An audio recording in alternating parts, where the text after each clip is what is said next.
Alright, welcome to part 4 of our website development and design series. Today I want to cover how to create an HTML file.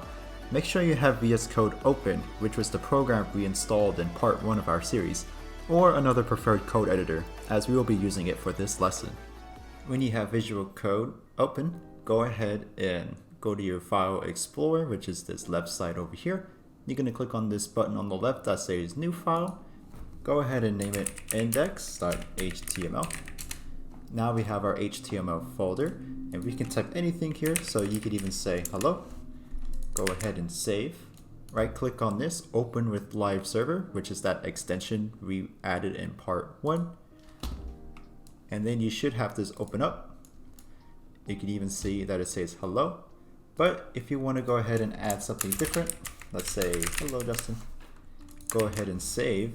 Then when you have your thing opened up, refresh the page, and now it even says my name. Hello Justin. When you're looking at your website, you can notice on the top that it does say the name of our file, which is index.html. This is that path to resource that we were talking about, which is where it will show you homepage. Typically you might not see index.html specifically because it'll just default to the name of the website. But if you were looking at other pages within that site, you will see that path to resource on the right side here. Back over here, you can go ahead and delete what you wrote here. And what we're going to do is, first off, we need to add a doc type. And the doc type essentially tells the HTML what version we are using. Or it tells the browser what version of HTML we are using, I should say. Currently we are in HTML5, however, in order to specify that, all you need to do is type open caret. You can even have a little pop-up here, it'll automatically do it. This is why I like VS Code, because it'll just automatically submit it for you. But I'll just type it for you for now, just to show you. And then you can type HTML, it can be lowercase, and this tells the browser that it is version 5. Next we'll need the HTML element, and all you have to do, you can even type HTML. Here, again, as I was mentioning, it'll show you that element abbreviation where instead of having to type out all these little symbols on the side, it'll automatically try to fill it for you. So let's click on that. And there we go. It's already created the tags, the little symbols, everything we need. The HTML element basically holds all the content we're going to use. That will hold all the content for that web page. Next, we can apply an attribute called lang.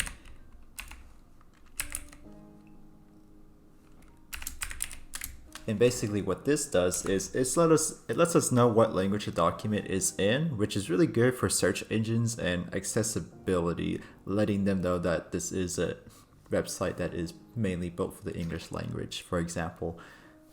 Next is the head element, and after that is the body element. And in the body element is where you can display the content of the browser. So for example, this is content. Hello.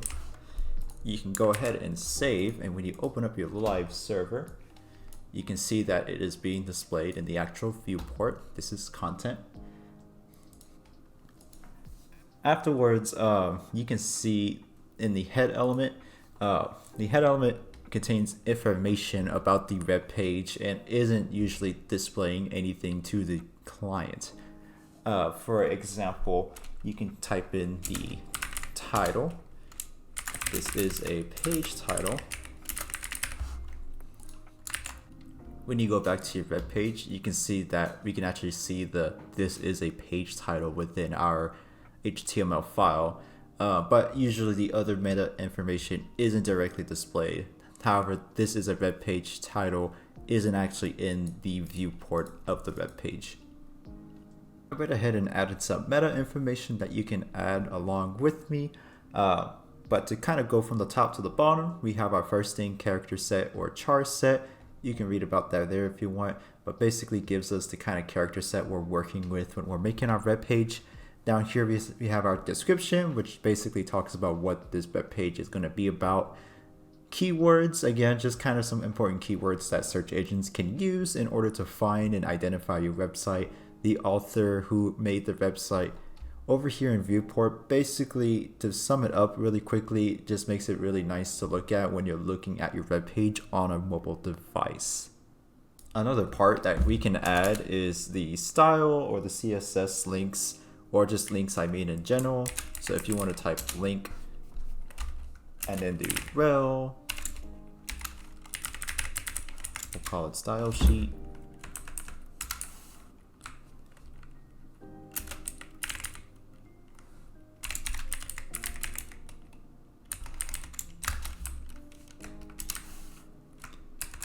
And so if our web page were to utilize CSS formatting, it will dedicate it to this style sheet. That's what it would be called, style sheet. And this is the file that it will base it from. So if we had a style.css over here on our Explorer, then it would pull from that and add it to our web page here. One final thing we can talk about is a lot of this we don't have to type every single time when we're creating a web page. So for example, when you go up here, if you type HTML again, you can see a shortcut here where it says HTML5 specifically. If you click on it, it'll go ahead and kind of create a lot of the same things that we just did, such as the document type, our lang attribute, fun stuff like that. Already gives us a little title we can work with, an empty body, and we can kind of go from here. And you could even add some of your other meta information on the top as well that wasn't included. But that's kind of how you can create an HTML file pretty quickly, pretty easily, and kind of going over some basic stuff when it comes to setting up a web page. Next video, we'll go over different HTML elements and tags, specifically what those are and what they look like when you add them to your web page. All right, see ya.